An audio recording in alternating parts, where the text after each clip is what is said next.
Jai. Jai. The last line in this verse, Tato Jayam Udirayat, it means, thus Jai shall be uttered. That's one of the old translations. So meaning, after you offer obeisances to the Bhagavatam and to the representatives of the Bhagavatam, Jai shall be uttered, shall be said, to be very much conscious of what we are doing now.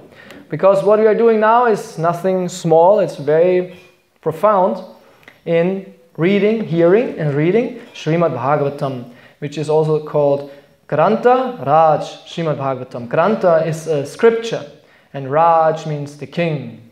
It's the king of all scriptures. It's the best what you can hear. There's nothing better to hear than Srimad Bhagavatam. It's very auspicious. And in the moment of death, which is coming about for all of us very soon, if you hear or remember Srimad Bhagavatam, your life is perfect.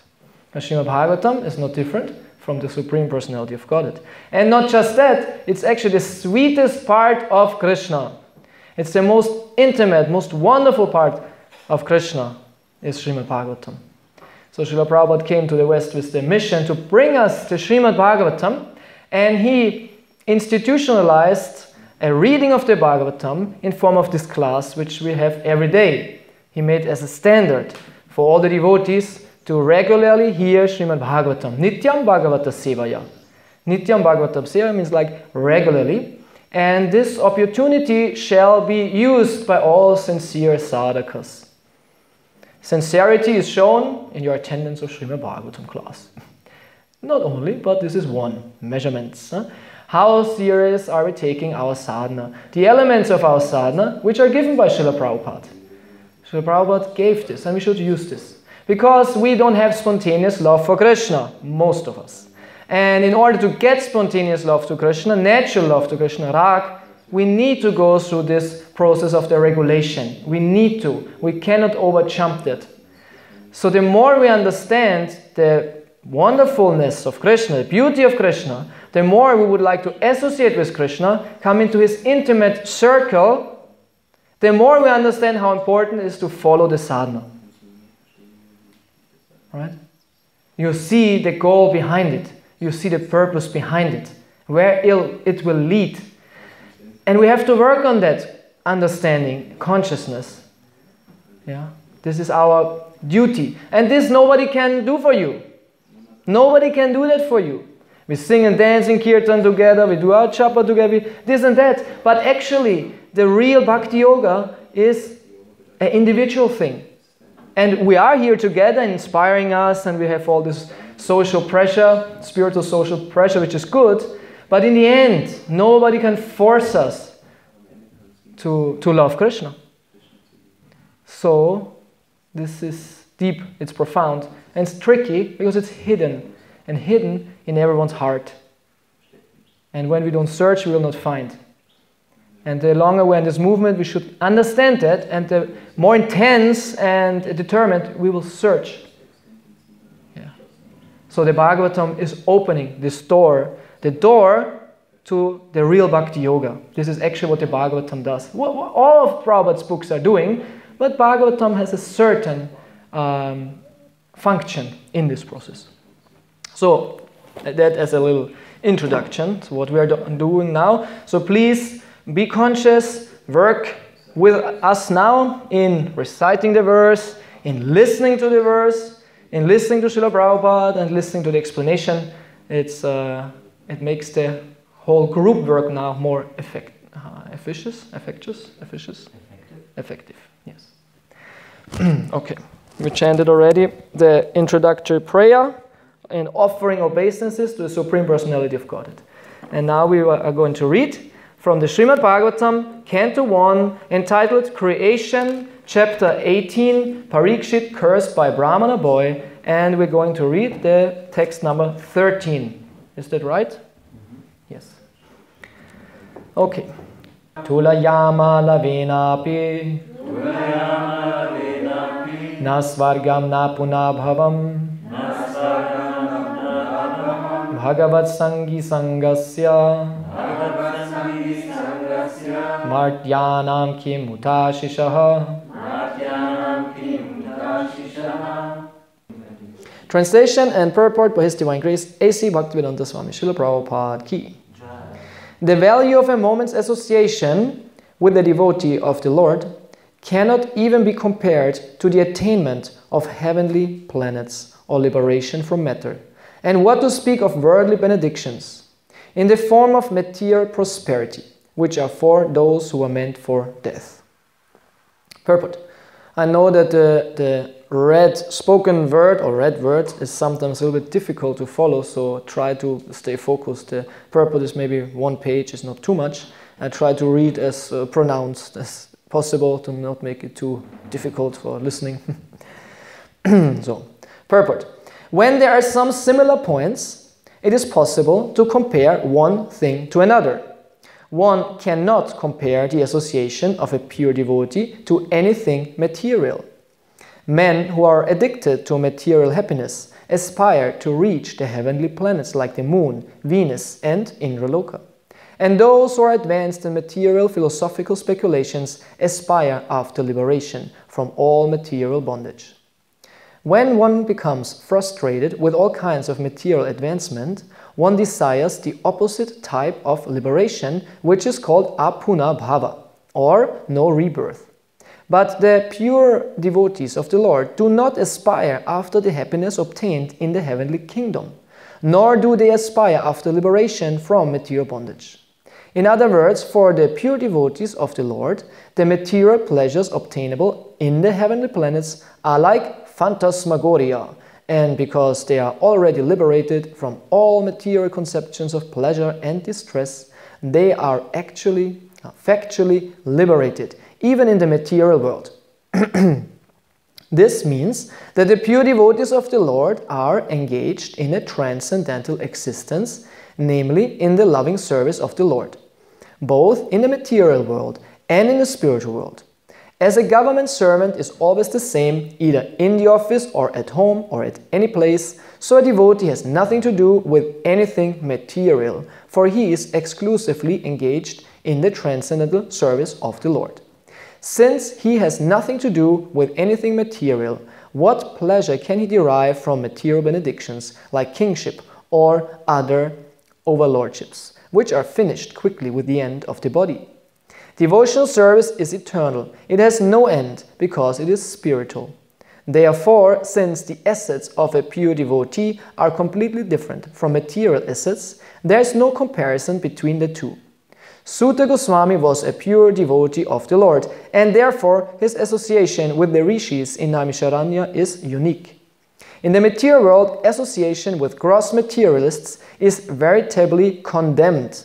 The materialist is called Yoshit Sangi, or one who is much attached to material entanglement, in brackets, women and other paraphernalia. Such attachment is conditioned because it drives away the benedictions of life and prosperity.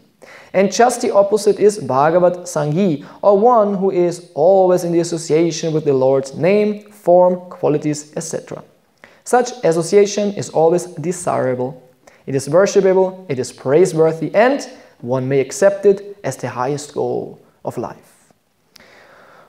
Om Jnanatimirandasya Jnananjana Shalakaya Chakshurumilitam Yena Tasmai Shri Gurave Namah Mukham Karoti Vachalam Pangong Langayate Kirim Yat Kripatamahang Bande Shri Gurum Dinataranam Shri Chaitanya Manobistam Stapitam Yena Bhutale Svayam Rupa Kadamayam Dadati Svabadantikam Shri Krsna Chaitanya Prabhu Nityananda Shri Advaita Gadadha Shri Vasari Gaura Bhakta Vrinda Hare Krishna, Krishna Krishna, Hare Hare, Hare Rama, Rama Rama, Hare Hare.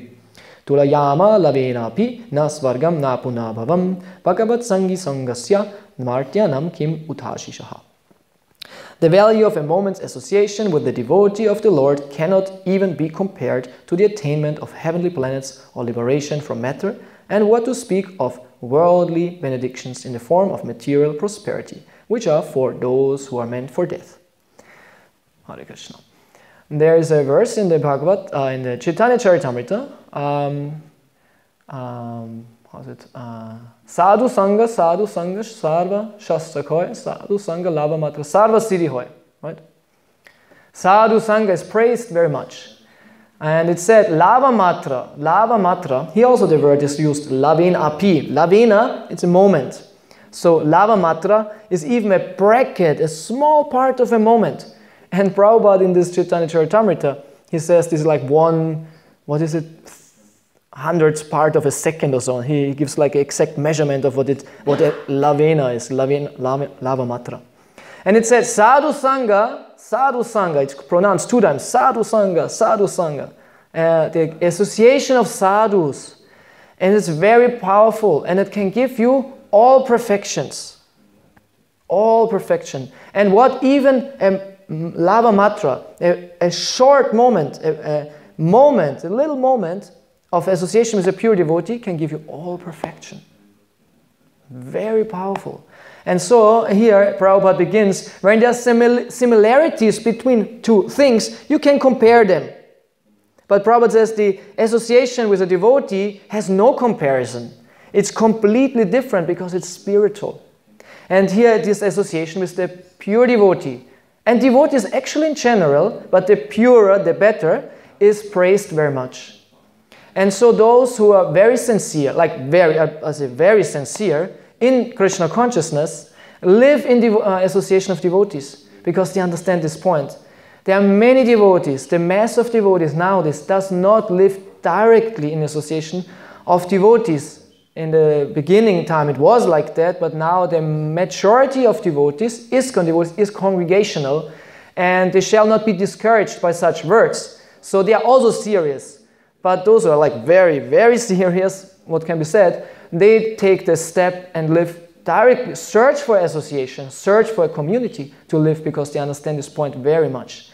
And in the Nectar of Instruction, Upadeshamrita, Rupa Goswami, he mentions this importance actually in 2 interesting ways. 2 verses which explain what is very good for devotional service, Bhakti, Shat Bhaktir Pranashyati, and the others, this is bad, and Shat Bhaktir, what is the other? I forgot. Anyways, so he says there are 6 things which are very good for bhakti, you should use, you should do, and there are 6 things which are very bad. They actually destroy your bhakti. I will not go into these 12 things, but in both verses, on the good side and on the bad side, he speaks about association of either materialists, which has to be given up, and on the other side, association of devotees, which has to be taken. So it's very important, and we very often hear that Chaitanya Mahaprabhu also says that most important thing in Kali Yuga is association with devotees. You might say, oh, I heard the Yuga Dharma is chanting Hare Krishna. This is most important, and maybe Bhagavatam is most important and all that. But it said, no, Sadhu Sangha, because the sadhu and the devotees, they live that, they embody that, through which you automatically have the holy name, the Bhagavad, the Prasad, and all that. Yes? So it's very important to take association of devotees, and best to live in the association of devotees, follow the program, and then, especially when there come advanced devotees, in this movement there are many advanced devotees, then especially take their association. Take the dust from their lotus feet. It said, Shuddha Bhakata Charana Renu Bachana Anukula. Shuddha Bhakata Charana Renu. It said, for Shuddha Bhakti, pure Bhakti, no contaminated Bhakti, pure Bhakti, which is only for the pleasure of the Lord, there are no ulterior motives, it resides in the dust of the lotus feet of a devotee. Shuddha Bhakti, Bhakata Charana. Charana, the lotus feet, and Renu is the dust. And once I was in Berlin, a devotee came to me and he gave me a little ampulle. How you say ampulle in English? Huh? Come on, you're the professor. Vial. Huh? A vial or an ampule. Oh, you understand, huh? Okay, good, yeah. Ampule, you can say, ampule. Like very beautiful in glass, and with like gold on top of it to keep it together. And he gave it to me and said, oh, I got this, and this is a present for the temple, actually. It should be still in Berlin, right? Anyways, so I hope if this is lost, you are doomed. So he gave me that, and I looked in this glass thing. It was like big like that. And I looked and I couldn't see anything. There was nothing inside. And he goes, oh, this is for you. It's like nothing inside. It's like, okay, what's that? Then no, look carefully. And it was something there on the bottom, a couple of dust particles, actually sand. Actually, it was like sand grains, so to say. Yeah? Maybe 20 or something. It was not much. It was really a little. And he gave me this and said, oh, and I asked, what is it? And he said, this is sand from, I don't know where it was, in some ocean, or maybe even Jagannath Puri, where Srila Prabhupada was standing on. Right? It was like Prabhupada was standing on. So that he walked in the morning always in beaches, and sometimes then he left some impression. I don't know if he had shoes or not, but anyway, so some devotees collected that and then they distributed. So it was beautifully made in this ampule or vial. And I was like, wow. And then I remember this song. Actually, then I was remembering this song and I learned it a little bit because I was inspired to Shuddha Pakata Charanareno. If you want to have pure bhakti, Shuddha bhakti, yeah, you have to take the dust of the lotus. So I was, oh, this is ecstatic. Unfortunately, it was not for me. It was for the temple. It's called Berlin. I kept it there. I could have kept it. Yes, no problem. I was leaving it there. So the association of devotees, and especially of pure devotees, especially of Uttama Bhaktas like Srila Prabhupada, is super powerful. And Srila Prabhupada said that the best part of me is in my books. It's in the teaching. So, of course, we have to take association of devotees, of advanced devotees, and we can take also the association of the obviously greatest devotees like Srila Prabhupada through their shiksha, through their descriptions, to their books, and it's not different. If you read Prabhupada's books, you associate with Prabhupada, and it's so powerful that you get so much purified that all the garbage, all the nasty things fall away step by step, and the pure soul comes shiningly out, becomes obvious, rising like the sun. And this is what we want. We don't want to be the idiots anymore, which we always were. Yeah? We don't want to be an idiot anymore. It's like egoism and all the stupid qualities and stupid attachments and nonsense and craziness. We should have this firm determination. I don't want to be like that anymore. And the solution is, of course, if you're not too messed up, then I could recommend psychological treatment, which is at times needed. But if you're not too messed up from living in the material world, the Bhagavatam, the process, this Bhakti Yoga process, purifies so much that the most elevated seed of devotional service is planted in your heart, and the plant, the creeper of devotion, grows more and more and will bear fruits in form of prema, love of Godhead. And very powerful in order to understand all that. Because, okay, we might have read a little bit, we might have taken Bhakti Shastri, we had studied this, that, but have you really understood what is it what Chaitanya Mahaprabhu brought? And I guess we could know way more because it's an ocean. Sindhu, Bhakti Rasamrita Sindhu, it's an ocean, and it shall get discovered, explored by the transcendental adventurer which we should be, who we should be. And Chaitanya Mahaprabhu, he brought a gift, and it's so valuable. It's so valuable that it's overlooked because it's so grand, it's so great that we cannot grasp it. It's called Unnatochvala Rasam. Unnatochvala Rasa, meaning the most shining, Unnatochvala Rasa, most shining rasa of Madhurya Bhakti, which is so amazing that he gives this to all these fallen people freely. He's the Mahavadanyaya avatar. He's most magnanimous,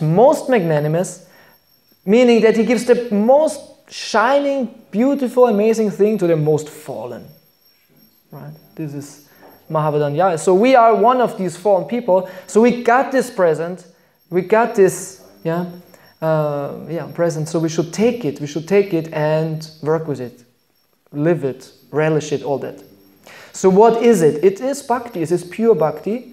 And because it's so new for us, and it's so, what is it actually? We can learn the best when we have an example. And that's the reason why we shall take Association of Advanced Devotees and study their example, because then you see, what is it? You can see it living. Hari Shauri Prabhu, some of you might know Hari Shauri, he was a disciple, is a disciple of Srila Prabhupada, and he recorded Srila Prabhupada in his Transcendental Diaries. He wrote 5 parts already of a wonderful biography of Srila Prabhupada. And then he made a tour, a preaching tour, and he called it Srila Prabhupada, the Living Bhagavatam. Prabhupada is the Living Bhagavatam. In his Australian accent, he says the Living Bhagavatam. The Living Bhagavatam. So, the Living Bhagavatam. And so when we study the example of these devotees, we will get slowly but surely some idea. Ah, this is bhakti. Okay. I should be like this. I want to be like that. So we study Srila Prabhupada, and we study especially those who have it in complete manifestation.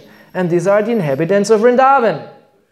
Srila Prabhupada brought us this knowledge, this information about Goloka Vrindavan and their inhabitants. These are the most closest devotees, and they have it completely. Because Srila Prabhupada, like Rupa Goswami and all of them, they appear in a material spiritual form, so to say. Right? Their form is as a sadhaka, because they teach, they appear in the material world. It's called sadhaka deha. Yeah? Prabhupada, this is a sadhaka deha. The form of a sadhaka, or Rupa Goswami is a sadhaka deha. But these great devotees, they have also a siddha deha, a spiritual form, in which they are eternally in the spiritual world. And we know, as example of Rupa Goswami, his siddha deha is as Rupa Manjari, is a gopi. Right? And all the acharyas actually are gopis. So meaning they have a sadhaka deha and they have a siddha deha. And when we orient our consciousness, focus the consciousness on the siddha deha of these great devotees, especially those where it is known, like the inhabitants of Vrindavan, as described in 10th canto, Dashamaskanda, then also we will learn, what does it mean? What is bhakti? And I want to give one example. Once upon a time, when Krishna was on this earth, he was residing in Vrindavan. And Krishna is Krishna. Krishna means he's all attractive. He's so attractive that you cannot resist. And it said his form is most attractive. Right? There are forms in this material world. We are automatically attracted. If a beautiful girl walks down the street, the man is looking. He's like irresistible. And if a beautiful man walks down the street, the woman is looking. Irresistible. Or in nature even, some beautiful forms, like a beautiful sky. Here in Simhachalam you can see very nice. Because it's natural, and sometimes you see the nice clouds or sunshine, or at night time, or when we get up at morning, especially in the winter, when it's very dark, and you go out, and then you see the sky with all the stars. And it's so beautiful. It's sometimes overwhelming, because you feel so small, and you're like, whoa, don't look up there, it's too big. Wow, it's so beautiful. Yeah? Or the forest, or the lensa, or some waterfall, or whatever, right? Form, vision, for the vision is attractive. Wow, we're attracted. So Krishna, he is the most beautiful of the beautiful. He is so beautiful. And we should, Prabhupada said, you can see Krishna, you can see him. There are pictures of Krishna. There's a form of Krishna. So we have to learn to appreciate the beauty of Krishna. We feel attracted. Yes. So Krishna, the most beautiful, was living in Vrindavan with these devotees. And they were living in a farm. Vrindavan is a farm. So he also a farm. Imagine, we get to know, temple president announces in the morning, my dear devotees, I have some wonderful news for you. In a couple of days we'll get wonderful visit. For 1 month, Krishna will live with us here in Simhachalam. So we have to clean everything, prepare, and then he will come with his devotees. And for 1 month, Krishna will live here in Simhachalam. Whoa! Okay, it's a little bit too far out maybe. But just for a moment, imagine it, How must that be? okay, it's maybe too far out, you cannot imagine, but try it. How must that be? Of course, but like in his physical form, so to say. Yeah? Of course, if we're more advanced, then we know that he always lives here, as Ramananda says. This is true, that he's already here. Right? He's already here. But just as in like thought experiment, to make it more conscious that the Lord is actually living here. Yeah? So imagine then Nrsimhadev walks and talks with us. Huh? Walks and talks with us. Huh? Must be quite amazing. Oh, maybe this is too big. Just, at that time when Prabhupada was on the planet, imagine you are living in a temple in the 70s, 74, in, I don't know, Ottawa or somewhere in the middle of nowhere. And suddenly the temple president announces, oh, in 1 week Srila Prabhupada comes. 1 week he will stay with us. Whoa, Prabhupada is coming. And that's what they were doing. They cleaned everything. They picked up Srila Prabhupada. It was, how is it called? Hyper consciousness. No? So anyway, Krishna was living in Vrindavan. And everyone was in love with Krishna. Every day were they seeing Krishna. Mother Yashoda woke up Krishna every morning, took care of him. Of course, he was not really sleeping. He was around, out in the forest.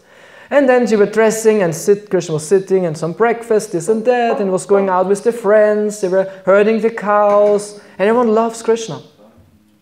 And the gopis were watching. Because the gopis, in the morning we heard Bhaktivedanta Purna Swami says, the gopas, they can be in public with Krishna.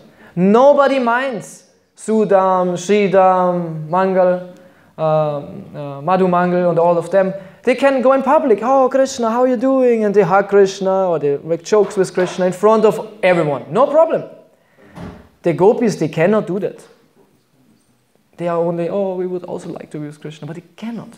They have to wait until the night and then in secret they meet Krishna. So everyone in Vrindavan is completely Krishna conscious. Want to see Krishna, want to talk with Krishna, want to serve Krishna. And it is a perfect situation. Mother Yashoda, Nanda Maharaj, right? Everything is perfect. And one day, some person comes riding in Vrindavan on a golden chariot. Very beautiful chariot. And everyone was wondering, oh, who is this? A new person, never seen. Who are you? And he's like opulently dressed with a helmet, a crown, and how's it called? Armor and all that. And you see, oh, he's some city guy, a city guy. It's always the conflict between the country people and the city people. So it was also like this. Oh, city slicker. Oh, from the city. Oh, he's come from Mathura. You can read on his plate, his number, the chariot, M for Mathura, not for Munich, M. Mathura 108. So, and he's welcomed by Nanda Maharaj and Yashoda. Oh, please come in. And Krishna and Balaram, and they talk. And all that, and they talk. And then at first, what are you doing if some guest comes? First, you make him very comfortable. Please sit here. And if you're very cultured, you wash his feet, right? And you give him something to eat and drink. Make him comfortable. And then when he's peaceful and refreshed, then you ask, why have you come? What can we do for you? What do you want to tell us? This and that. But first, you take care. You take care. It's so interesting. It's very nice culture. And then Akrura explained, yes, I'm sent by the king. Who is the king? Who knows? Who is the king? Huh? Kamsa. He's the king. Oh, you're sent by the king. Because Akrura is a servant of Kamsa. But he's not a demon. And as I'm sent by the king, and the point is, he invites Krishna and Balaram to Mathura. And when Yashoda and Nanda Maharaj hear that, they are not happy. They are, what? Our Krishna to Mathura? And then he says, yeah, for a wrestling match. For a wrestling match? And they're like shocked, how is this? And no, this is not possible. They look at each other and, Nanda, do something. And no, what is this? Says, no, don't worry, no problem. It's a friendly match, the king lets you know. So he will be welcome, Krishna Balaram will be welcomed, and there's big celebration, all that, don't mind, don't worry. And then, no, this is not possible. How can Krishna leave Vrindavan? This is like impossible to imagine. But they are convinced it has to happen. The king wants this, all that. Nanda Maharaj calls for the constables of Vrindavan. Okay, then, and we bring also the goods to the king and the tax payment, all that. So they arrange. And then, when next morning they are about to leave, the gopis hear about that. The gopis hear about that. And as it was terrible for Nanda and Yashoda, it was unlimitedly more terrible for the gopis to hear that. They couldn't bear a second of separation from Krishna. As I said, the gopas, they can be with Krishna all the time. Nobody minds. These are his friends. But the gopis not. The gopis live in two, actually all the devotees. But for the devotee, there are two moods, ways of association with Krishna, which are both very intense. One is called Sambhoga, meaning you are with Krishna. Imagine you are with Krishna. Krishna is in front of you with his lotus feet, with his yellow dhoti, with his Kaustuba jewel, with his lotus face, Chandra Mukha, with his lotus eyes, and he looks at you. And with his peacock feather, and he's there, and you can talk with Krishna, and you can hug Krishna, and whatever your mood is. It's like Sambhoga, this is like super intense. But what is more intense is called Vipralamba, when you're not with Krishna. Separation. It's not, okay, Krishna is somewhere else, I do something else. No, it's the meditation, the attachment to Krishna is intensified when you're not with Krishna, because you miss him so much. This is what the devotion is. And this is what the gopis experience all the time. And during the day, Krishna is gone, and where's Krishna, where's Krishna? They watch at him and how he walks in the forest with the gopas, and they are completely in separation. And in the evening they come together and they enjoy festivals. And then they, again, so it is always like this, Sambhoga, Vipralamba. Sambhoga, this is the eternal dynamic of the spiritual world. And it said Vipralamba is more intense. So when the devotees, the gopis now, they heard, it's in the Bhagavatam, this chapter where Akrura will take Krishna now, the vision of Akrura. And they just hear that Krishna is about to leave Vrindavan. They are devastated, destroyed just the thought of Krishna leaving Vrindavan, because Vipralamba Seva is ecstatic, but it's very intense. And just the thought of it, and then there are some prayers by the gopis where they also say, how is it that this guy is called Akrura? Because Akrura, it means not violent. Akrura, no? Not violent. And how can he be called Akrura? He's most Krura, most violent. He takes Krishna out of Vrindavan. How is it that once we saw Krishna's lotus face and we were together and we're now so much attached and he wants to take him away, he wants to kill us. And there are nice prayers in this part of the Bhagavatam, which are very beautiful and intense, and you can feel the mood of these devotees, the attachment they have. And when we hear this more and more of all the devotees, their feelings, their attachment of Krishna, it will color off. This is the point of why Krishna Katha. Said Shinvatang Svakata Krishna Punya Shavana Kirtana. It's recommended. Always hear Krishna Katha and read. It's always recommended in the Shastra. Hear about, here, right? Here, Shravanam Kirtanam. Why? Because you get infected. Prabhupada says, Krishnaized. You heard this word? Krishnaized. Krishnaisiert in German. As you get infected when you are together with some infectious person. Imagine Rida Gauranga has some terrible disease. Bird flu or something. Yeah. And you come too close, you get the same disease. But imagine Rida Gauranga has Prema Bhakti. He's just hiding it. He's just pretending to be one of us. But actually, he is in pure devotion with the Lord. Yeah. Yes, we found out. We revealed the secret. And now everyone will grab your lotus feet. Oh, give me Prema Bhakti. Shuddha Bhakata Chalana Renu. Yes, give it to me also. This is how eager we should be. Because if you're not advanced, and as an example, if he would have pure Bhakti, and you're not advanced, you don't care. Okay, Prema Bhakti, good for you. But if you're advanced, you think, man, he has Prema. Oh, please, my dear devotee, bless me also with this gift. Yeah. So that's the power of the association with devotees in Krishna Katha. When we hear Krishna Katha, either in the form of Sadhaka Deha, in the example of Srila Prabhupada, or in Chaitanya Charitamrita, or in the example of Siddha Deha, remember what it meant, right?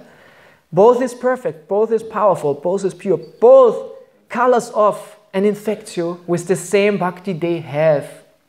We are not separated by time and space from all these wonderful devotees. We can always take shelter of these personalities, and it will work. And it will work. We have to just use it. So this is the present Chaitanya Mahaprabhu brought, Unato Chvala Rasa, this highest, most glorious, splendid rasa, and wants to give to everyone. And this is the process how to really take it. It's the process how to take it. It's especially this Bhakti Yoga. Right, this process of Srila Prabhupada. And all the elements are important. We cannot miss the Mangalartik. We cannot miss our 16 rounds. At least Prabhupada says minimum 16 rounds. Should chant more. So yesterday, very good. Most of devotees chanted many rounds, way more rounds than they usually chant. Very good. Fasting, all that. Reading, hearing Bhagavatam every morning, all that. If we use this Bhakti Yoga process and intensify our hearing, we will get love of Godhead. Prabhupada says it over and over and over in his books. But if we don't want, we will not get. And with this point, with this verse, which I regularly quote because it's the key. Krishna Bhakti Rasa Bhavita Mati. How's the second line? Krishna Bhakti Rasa. Man, it slipped. It slipped. How can it? Anyway, third line. Tatra lolyam api ekalam mulyam ekalam chanma koti sukritai na lapyate. Oh, the second line is kriyatam api kuto pi lapyate. So in this verse from the Padyavali, and it's quoted in Chaitanya Charitamrita from Rupa Goswami, this is the secret, this is the key, with which I want to end this little class. How it's to be able to get. And it said, Krishna Bhakti Rasa Bhavita, it means Krishna consciousness. Prabhupada says the word Krishna consciousness is a direct translation from this words Krishna Bhakti Rasa Bhavita Mati. So it's the Krishna consciousness, which is actually Bhakti Rasa. Yeah? This you cannot get. It's not obtainable after Chanma Koti Sukrita, meaning after thousands of pious birth. Sukrita, Sukriti means pious, Janma means birth. Janma, anyways, thousands of pious birth. You cannot, na lapyate, you cannot get it. You build hospitals, you are nice to people, you give donations, you do thousands of things for thousands of lives. You will not get Krishna Bhakti. It's not how to get it. And then he says, there's only one thing, one way, one thing, how you get it. Mulyam ekalam, only one thing. What is it? And he says, lolyam. Lolyam means greed or desire. You can only get it if you want. So simple. It's so simple. Only if you want. And if you don't want, you will not get it. That means you should want Krishna Bhakti. Krishna, I really would like to be a pure devotee, like these devotees, like Srila Prabhupada, like my Guru Maharaj, like the inhabitants of Vrindavan. This is how I would like to be. And the stronger this desire becomes, the faster we make advancement. Krishna opens all the doors. We have free entrance. Jai and Vijay, they are standing there, they make no trouble. They let you through. Oh, yes. The doors will open according to the desire, the greed. This is all. This is all. And it's so subtle and so easy, we overlook it and forget it in the middle of all the stuff what is going on in our lives. But this is what Rupa Goswami says in this verse. Chanma Koti Sukhitai. After 1,000 of births, not possible. But, and then he says, if this is available, this is the second line. If it is available, then you should grab it immediately. This is what he says. Take it immediately. If this desire, if this bhakti is available, you should take it immediately. Yes. So, this is what we should understand and try to work towards this direction. And then it will work. And if we want, we take out, and this was my starting point. If we want, we will take the sadhana very serious because we see the goal behind it. We see that every element in our sadhana, from Mangalartik until Agorartik, until going to sleep, until offering obeisances, even in sleeping, you understand, this will bring me to Krishna. And that's the reason why you take it serious and why you don't space out. So the more serious we become, the better sadhakas we are. Obviously. Okay, thank you so much for your kind attention. Thank you so much that I could say something for my purification. It's of course a service to speak here, but actually it's also helpful for the speaker. Any questions or additions or misunderstandings or something?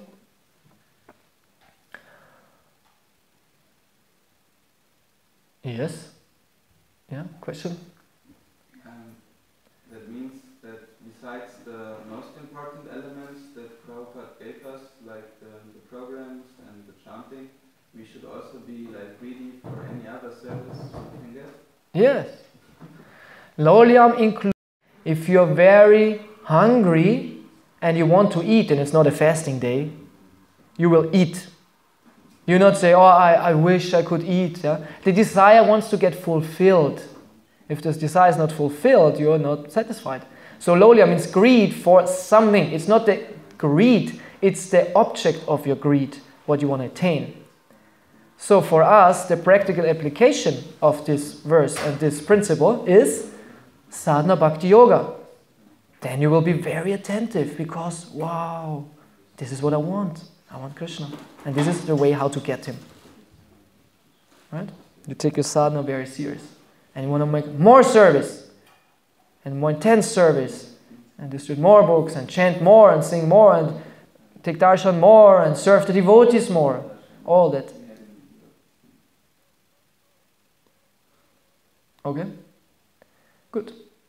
Thank you so much for your kind attention. And now we are breaking the fast completely. There is breakfast after Bhima Ekadashi. Again, don't eat too much. Only eat too much, not too much. Because the stomach, huh? Be careful. Srila Prabhupada K. Jai Gaur Brahmanande. Srila Prabhupada K.